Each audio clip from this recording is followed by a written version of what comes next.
With Liu Kang now the champion of Mortal Kombat, what awaits some of his friends down the road? Find out in this review of Mortal Kombat 2.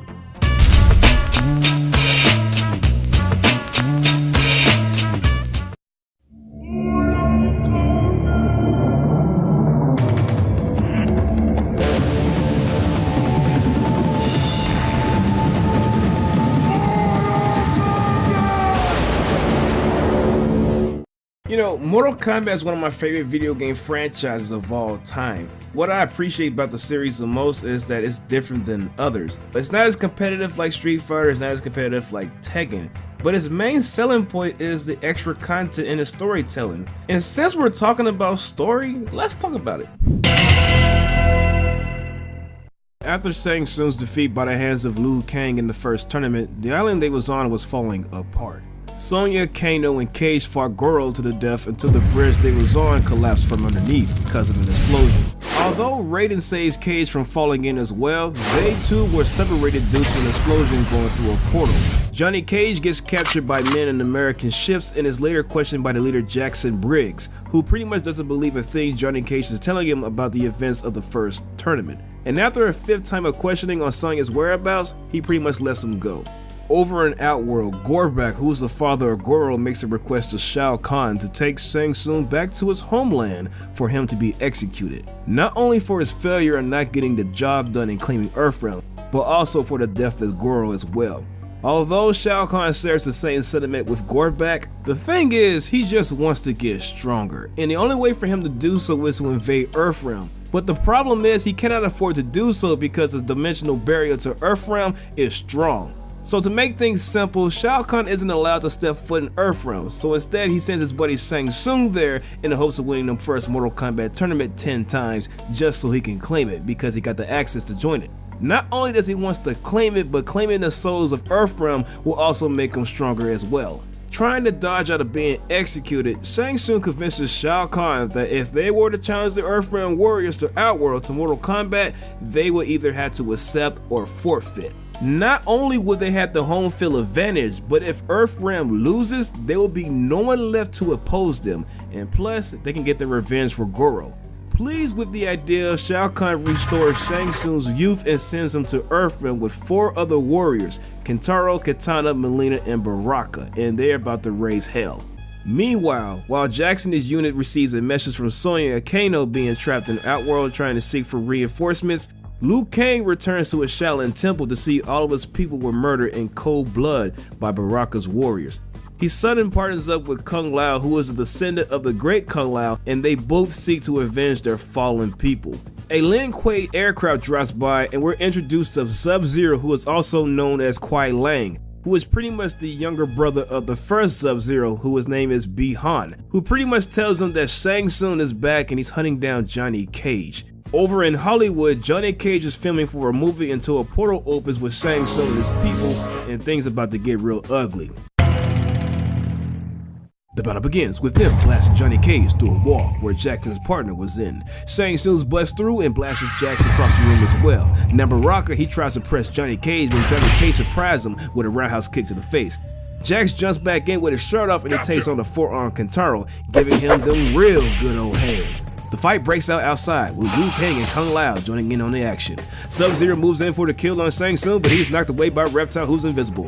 Scorpion saves Sub-Zero from Reptile out of the blue, is now devoting his whole life into protecting Sub-Zero because he took the life of his older brother, with new Sub-Zero being confused with what the f is going on. Thunder God Raiden shows up ready to give Shang Tsung them good old hands, and Shang Tsung says, "See me in the battlefield in Outworld if you really want to see me."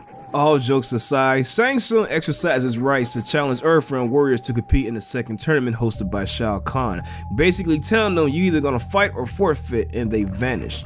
With no other choice, they travel to Outworld to compete in a tournament to keep the Earthrealm dimensional barrier in balance.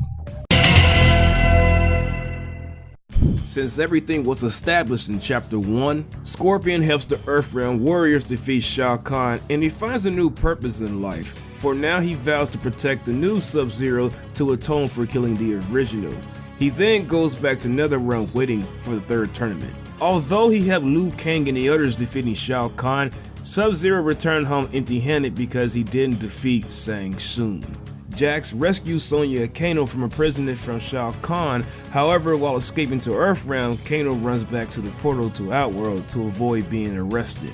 After finding out she's not the daughter of Shao Kahn and that her parents was once rulers of Edenia, Kitana secretly plans to overthrow him. However, while tipping out information to Liu Kang and the others, she is attacked by Mileena and was forced to kill her.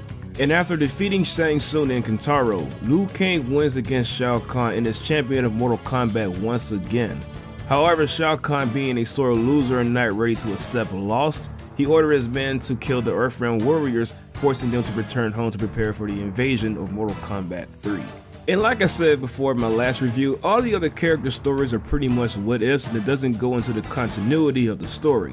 But given the fact that the story has a lot more character arcs going on, I'll give it a B. The setting in Outworld is much more darker than the first tournament in Earthrealm. Now, while the first game feels like a kung fu movie with some fantasy elements, the sequel feels very dark, violent, and isolated in comparison. All of the arenas seem a bit more brutal than ever, from acid pools, spiked ceilings, and trees with ugly faces. Not only does the game appear to be darker and grittier, graphically it looks better too, with more vibrant colors for the characters and stages. Reptile wins. Fatality. All of the basic movesets from the first game was carried over to Mortal Kombat 2, with new moves and tweaks added to it. Now in this game you can finally do a crouch low punch and low kick, which obviously does very little damage, while high and low kicks have a differentiation in attack power. This time around, roundhouse kicks can knock an opponent across the screen on their cheeks. And it's a lot easier to perform combos in comparison to Mortal Kombat 1, thanks to the reduced recovery time for special attacks. When you play against a friend or any human player, the experience is fun. However, when you play by yourself going up the ladder, the first few opponents are easy, but later down the road, it gets very hard. The issue isn't that the AI is hard the more you progress, it's how the AI is so scripted that they can counterattack almost anything you do, and that can be very frustrating if you don't know how the AI mechanics work in this game. Thanks to a video from a channel Unbreakable, it pretty much showcased how the AI mechanics work. The problem with the AI is that whatever input you make, they can counterattack at the same time. Even if you set the game on very easy, it will be very hard by the end of the game, and here are some examples. If you jump away from an AI opponent, they will either jump at you or hit you with a projectile. Even when they try to chase you jumping in the air, you could bait them in for a counterattack since they're vulnerable in air. If you knock an AI on the ground and try to throw them, you can't, but if they knock you on the ground, they can do it, which it isn't fair. I'll leave a link in the description box below if you want to see the whole video breakdown. And lastly, fatalities are back and they're better than ever. Each character has about 2 fatalities, while a few have about 3. And not only fatalities are back, there are other new finishers too, friendships and babalities. Babalities when you turn your opponent into a baby, and friendships showcase the act of kindness of leaving your opponent alive. These two were put in to shed some light on the controversy over the blood and gore factor from the media at the time.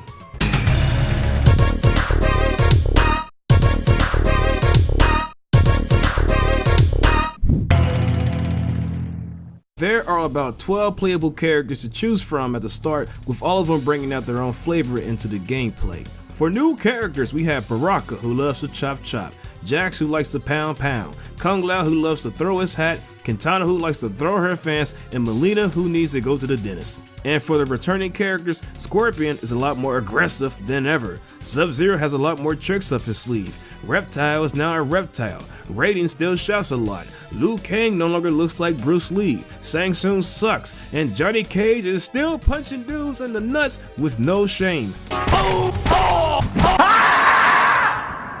All of the returning characters have expanded special moves. Liu Kang with his bicycle kick, Cage with his shadow uppercut, Sub-Zero with his ground freeze, and Scorpion with his leg grab, which pretty much is useless in my book. I said this before in my last review. There are way too many people to fight going up the ladder. In this game, you have about 14 characters to fight, 15 if you fight one of the 3 secret characters, Noob Saibot, Jade, and Smoke. But hey, at least there isn't an endurance match between 2 fighters just like in Mortal Kombat 1. And speaking of Mortal Kombat 1, what happened to the test your might part? I guess they figured it was useless since there's no high score to even care about it. Or maybe they didn't want the game to feel too similar to Street Fighter II at the time, who knows.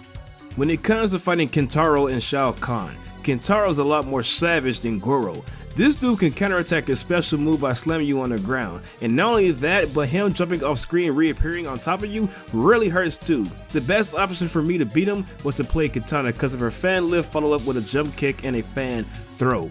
When it comes to fighting Shao Kahn, he's pretty much a savage as well. The best way I figured to beat him was to let him corner me while crouching, hoping that he hits me enough while blocking, because for some reason I have a lot more recovery time for being hit to respond with the uppercut. And next thing you know, I pretty much beat the game, which is pretty ironic.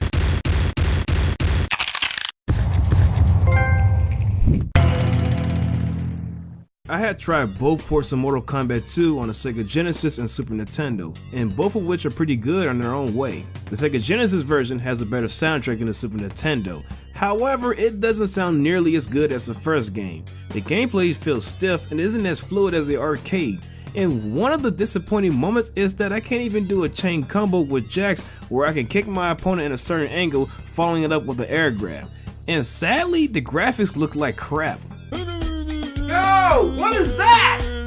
The Super Nintendo version, the soundtrack is a step up in comparison to the first game. The gameplay is a lot more fluid too, but not only that, there's blood and gore in this game as well, because Nintendo did not want to lose out on sales again against Sega.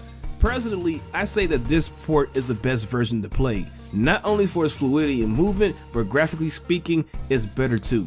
Both versions of Mortal Kombat have their own secrets to help enhance your experience to your liking, such as extra damage, more continues, and some weird stuff.